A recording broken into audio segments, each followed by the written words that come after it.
The big three, whether you're talking about anime or rap, that term carries weight. In anime, it's Naruto, One Piece, and Bleach, three legendary series that define an era. In rap, it's Drake, Kendrick Lamar, and J.cole, three titans who dominated the 2010s and reshaped the music industry. But here's the million-dollar question. Will we ever see another big three in anime or rap? Yo, it's your boy Jay back with another one. Welcome back to the House of Animation, where we have discussions and reviews of our favorite anime and cartoons. And as always, please remember to like, share, and subscribe if y'all rock with the content. Trust me, it's greatly appreciated. But let's break this joint down.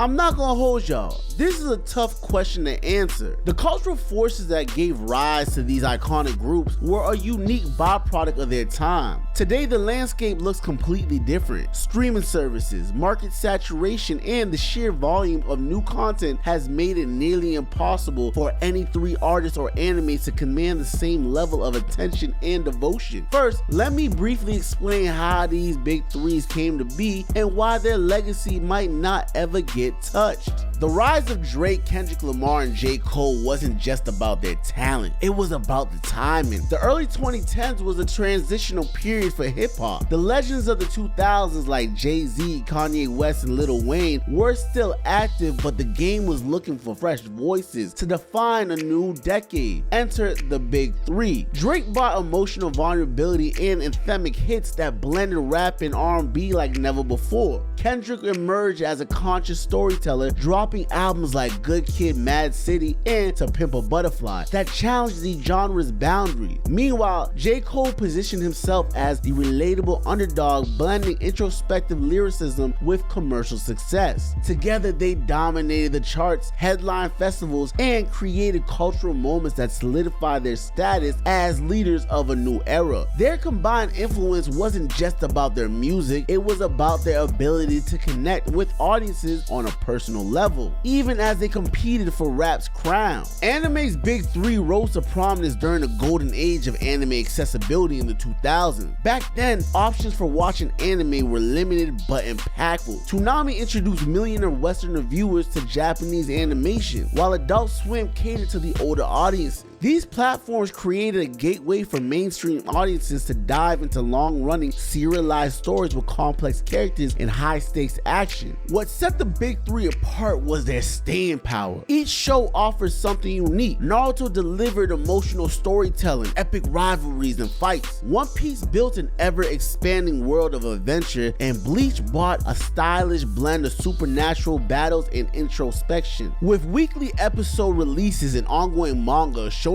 Jump, and additional source material, fans became deeply invested in these characters and their journeys. The limited access and the slower pace of content consumption made every episode and chapter feel like an event, cementing these stories as legendary. Well, if y'all made it this far, first off, round of applause.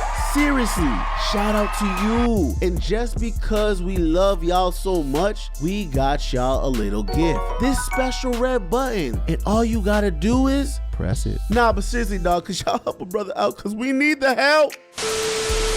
But now it's time to get down to business and finally answer the question we've been building up to: why there will never be another big three. Streaming platforms like Crunchyroll, Netflix, Apple Music, and Spotify have made it incredibly easy to consume anime and music. You can literally binge watch Naruto Part 1 in a weekend or stream Kendrick Lamar's latest album GNX the moment it drops. But here's the thing, while these platforms make access effortless, they've also changed the game, and not necessarily for the better. Let me break it down. Back in the day, when Take Care, Good Kid, Mad City, and Born Sinner dropped, we weren't just streaming music, we were making the trek to Best Buy to pick up CDs. Yeah, nigga, a CD. Some of y'all watching this might not even know what that is, but that extra effort built a deeper connection to the music and the artist. You weren't just pressing play, you were testing the tracks in the whip, burning them onto your computer, and downloading them to your iPod the iPhone. I vividly remember the iconic moment when Drake and Cole were at Best Buy, buying all the copies of Born Sinner. It symbolized how us, the fans, were flocking to the stores to grab the latest drop from the big three. Because the music wasn't as readily available, we had to dig deeper, watch interviews, read magazines, or listen to freestyles to feel connected to these artists. The effort made it personal. Their themes and stories felt relatable, and the lack of instant access allowed us to sit with their work, digest it, and grow attached. Now, once midnight dings on the clock, you can cycle through an album or move on to the next artist in hours. It is a blessing and a curse. For example, Lil Baby seemed like he was next in line to carry the torch as rap's next big thing. His mixtapes were fire. My Turn was a certified hood classic, and he even tackled social issues, earning a Grammy. But after dropping a sophomore effort, people were already saying he had fallen off. That's how ruthless this game has become. With the speed of releases and the saturation of the market, even the hottest artists can get labeled as washed overnight. Comparing that to the big three of rap, they faced challenges that would have ended lesser careers. I mean, Drake took L's with Pusha T, blackface scandal, and being the topic of a mega song that got K-Dot to the Super Bowl. Cole was dismissed as a budget Drake for years and committed a rap sin. And Kendrick Lamar straight up disappeared like Riri when the game needed him the most. Yet they endured, cementing their legacies.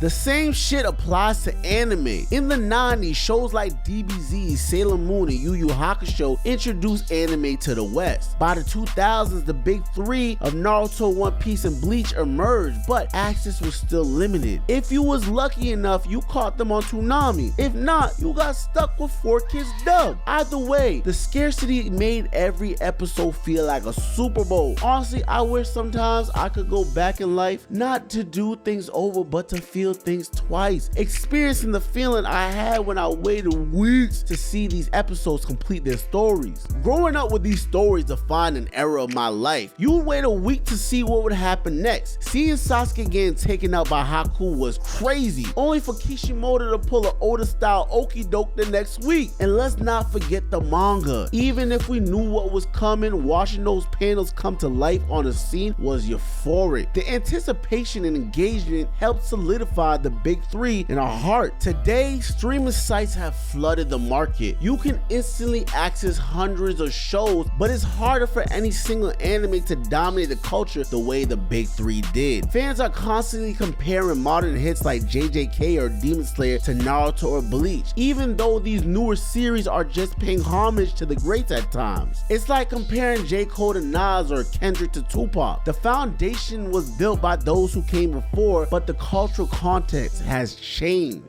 I'm gonna keep it a buck. A big reason why anime and rap feel so weird right now is because they're overly saturated. Hip-hop is literally dying for it, while anime is kind of thriving, at least for now. Today's anime production, from the D-list shows to the AAA series, is top tier in quality. I'm not even gonna cap. But if anime keeps going at this pace, I think it could end up in the same state as rap, where everything starts to feel the same. For example, the opening trailer for Sakamoto Days dropped, and niggas were ready to mob up and call the anime trash before episode 1 even dropped. Not everything is going to get remixed by Studio Mappa, and due to the standard being set so high, we are under the impression that other already proven studios can't execute at the same level. That's the direction I fear.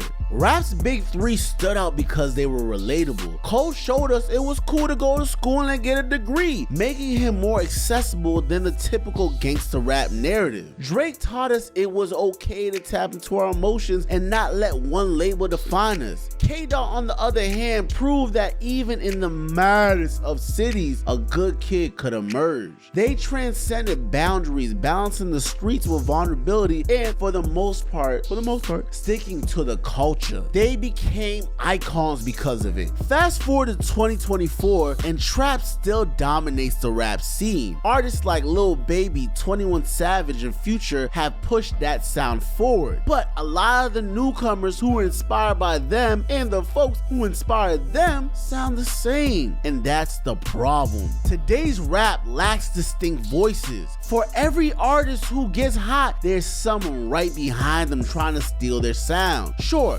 trap isn't dead. D-Lo Curry and We Don't Trust You still hit like Tank Davis, but most new artists struggle to stand out for long. That's what makes artists like Tyler the Creator and Travis Scott special. They've carved out unique lanes with consistent, innovative projects that have grown their fan bases to rival that of the big three. Tyler's thematic and sonic risk alongside Travis' genre-pushing production prove that experimentation still matters. Drake, Cole, and Kendrick succeeded because they've mastered reinvention without losing their core identity. Drake's versatility made him a global star. Cole painted vivid pictures of hope and struggle, and Kendrick pushed hip-hop forward with conscious storytelling that resonated deeply with fans. This same struggle exists in anime. While the big three of Luffy, Ichigo, and Naruto define what shonen anime should be, today's saturation means new series face more scrutiny. At their peak, shows like Attack on Titan, My Hero Academia, and Jujutsu Kaisen capture the masses. I'm talking about by the nuts, and with some of them even jacking that they had surpassed the big three. But as soon as that high started to come down, whether it was through some weak arcs or disappointing storylines, they were hit with the wash label. Similar to how Lil Baby or Roddy Ricch got written off after one mid-album, even after dropping a classic. Like, damn.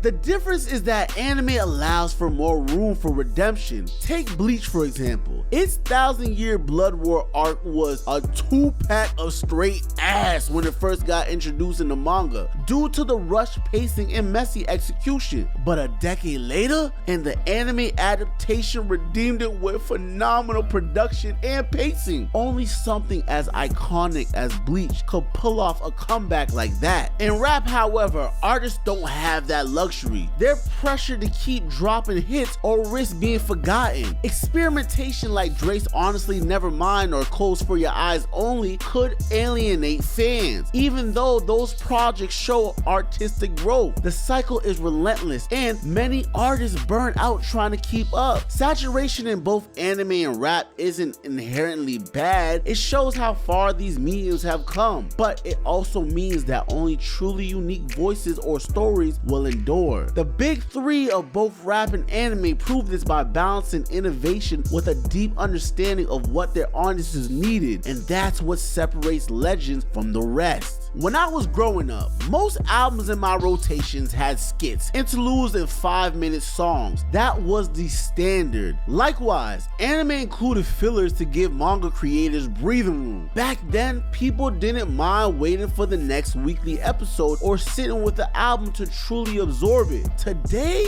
a lot of y'all niggas can't even make it through a 3-minute song without calling it ass. And or waiting a week for an episode feels like a lifetime. Now, songs blow up overnight just because some YN on TikTok wanted to do a dance to a 15-second snippet, and just like that, it's viral. Anime like Demon Slayer and Attack on Titan were dropping their episodes in seasonal batches, letting us binge an entire season in one night. By the next day, people are already claiming it's the next big three on Twitter. The cycle moves so fast we don't even get a chance to properly digest it. By the time the next season drops, the hype has already been replaced with a new, shinier show. Nothing sticks anymore because creators recognize the changing times. They know that to stay relevant in this era, they need to seize the moment by dropping the hottest content possible and as quickly as possible. On top of that, many mangakas are not trying to pen 20-year-long stories anymore. They're focused on writing concise, impactful narratives, even if they only last 3 to 10 years. And honestly, could an anime like One Piece even thrive thrive in today's world, most of y'all would have been like, wrap this shit up already.